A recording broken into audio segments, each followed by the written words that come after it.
हर हर महादेव। जय शिव शंभु, जय Shiv Shambhu. Welcome back to my channel Amrit Barsha once again.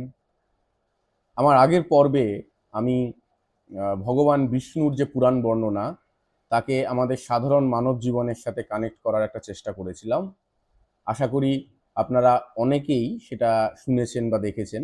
তো যেরকম বলেছিলাম যে এর পরের পর্বে আমি চেষ্টা করব শিব বা মহাদেবের যে পুরাণ বর্ণনা সেটাকে মানব জীবনের সাথে কানেক্ট করার। তো আজকে সেটাই আমার প্রয়াস। তো আমরা সকলেই জানি যে পুরাণে শিবের বর্ণনা করা হয়েছে তিনি একজন শ্মশানবাসী, তিনি গায়ে ছাই ভস্ম মেখে থাকেন ইত্যাদি। কিন্তু কেন? তো এটা জানার জন্য সবার আগে আমাদের যেটা জানতে হবে সেটা হলো শিব শব্দের অর্থ হলো শূন্য। কিন্তু এই শূন্য কিন্তু অস্তিত্বহীনতার নয়, এই শূন্য হচ্ছে সবকিছুকে ধারণ করার। যেমন আপনি যদি ভেবে দেখেন, এই যে সৌরজগৎ, এই বিশ্ব ব্রহ্মাণ্ড, তার বেশিরভাগ জায়গাটাই কিন্তু শূন্য। এমনকি যে মানব শরীর, তার যে ক্ষুদ্রাতি ক্ষুদ্র কণা বা পরমাণু, তাকেও যদি মাইক্রোস্কোপের তলায় ফেলে দেখা হয়, তারও বেশিরভাগ অংশটাই শূন্য। তাই জগতে বা সৌরজগতে বা বিশ্ব ব্রহ্মাণ্ডের অধিকাংশ জায়গাটাই শূন্য, এবং এই শূন্যই কিন্তু অশূন্যটাকে ধারণ করছে।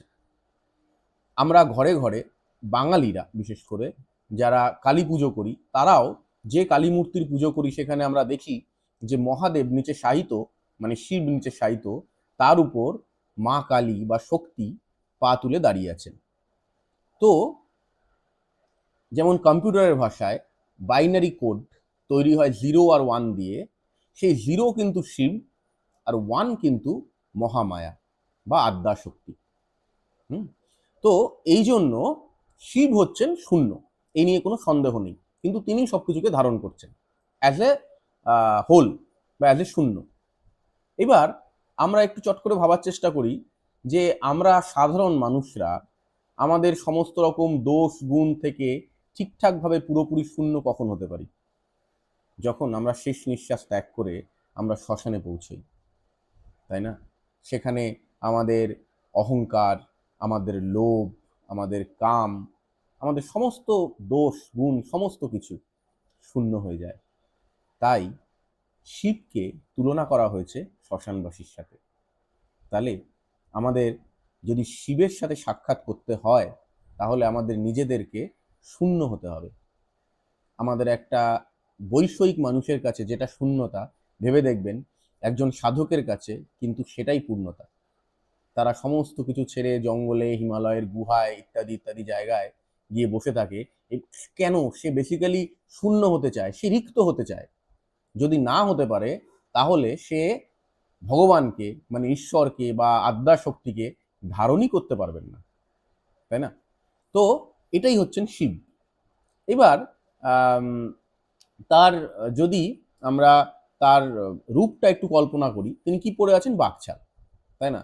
তো অনেকে বলেন যে সেই বাকছালটা আসলে বোঝায় যে একটা মাস্টারি ওভার এই কাম, ক্রোধ, লোভ, অহংকার ইত্যাদি এই গুণগুলোর উপর বা এই দোষগুলোর উপর একটা মাস্টারি করার জন্য দেখানো হয়েছে।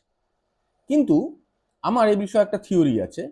যেমন মহাদেব তো হলেন পশুপতিনাথ, মানে তিনি বিভিন্ন রকম পশুদের পোষণ করেন, তিনি পশুদের অত্যন্ত স্নেহ করেন।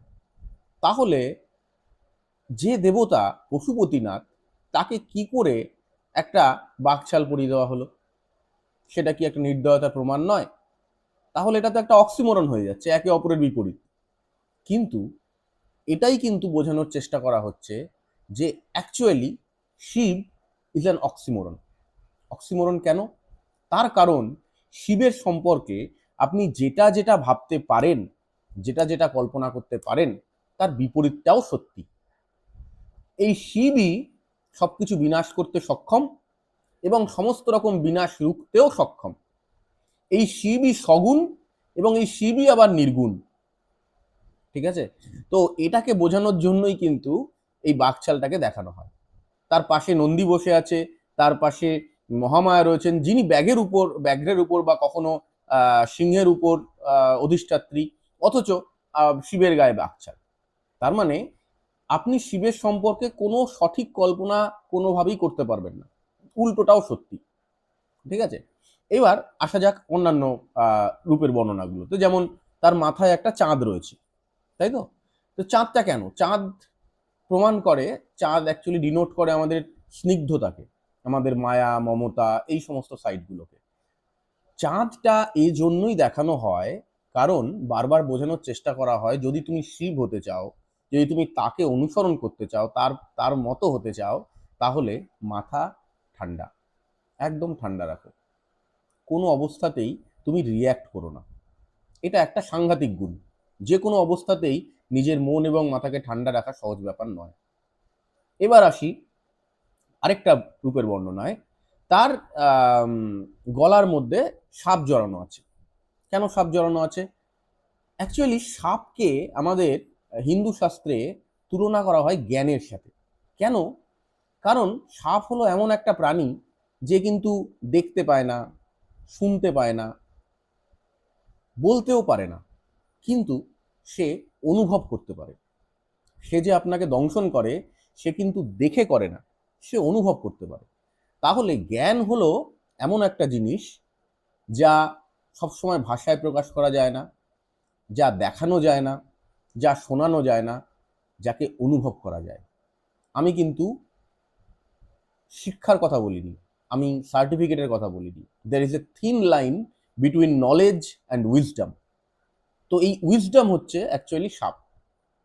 মানে এই জন্যই উইজডমের সাথে সাপকে কল্পনা করা হয় এবং বোঝানো হয় যে শিব কিন্তু সর্বজ্ঞানী, কিন্তু সেই জ্ঞানকেও তিনি গলায় একটা জাস্ট গামছার মতো পেঁচিয়ে রেখে দিয়েছেন। মানে ঠিক আছে, আছে আছে থাক, ওটা নিয়ে আমার অহংকার করার কোনো জায়গা নেই।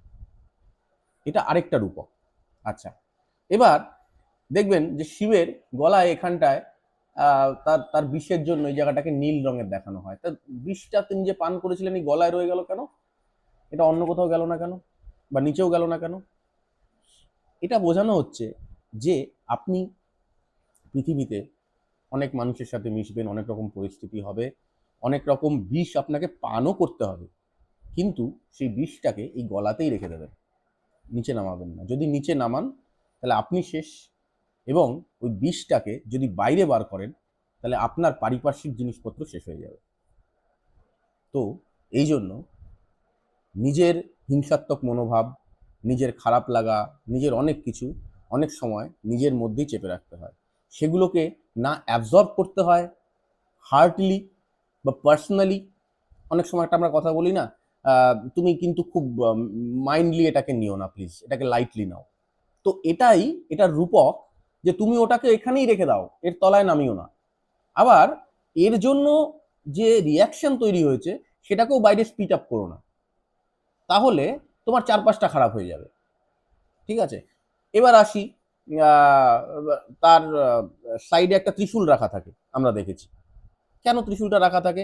এটা বোঝানো হয় এই ব্রহ্মা বিষ্ণু মহেশ, তোমরা যে তিনটে আলাদা আলাদা দেবতা বললে, এই পালনকর্তা সৃষ্টিকর্তা বিনাশকর্তা, আসলে কিন্তু তিনটে ফলা একটা জায়গাতেই একটা দণ্ডে গিয়ে মিলিত হয়ে যাচ্ছে।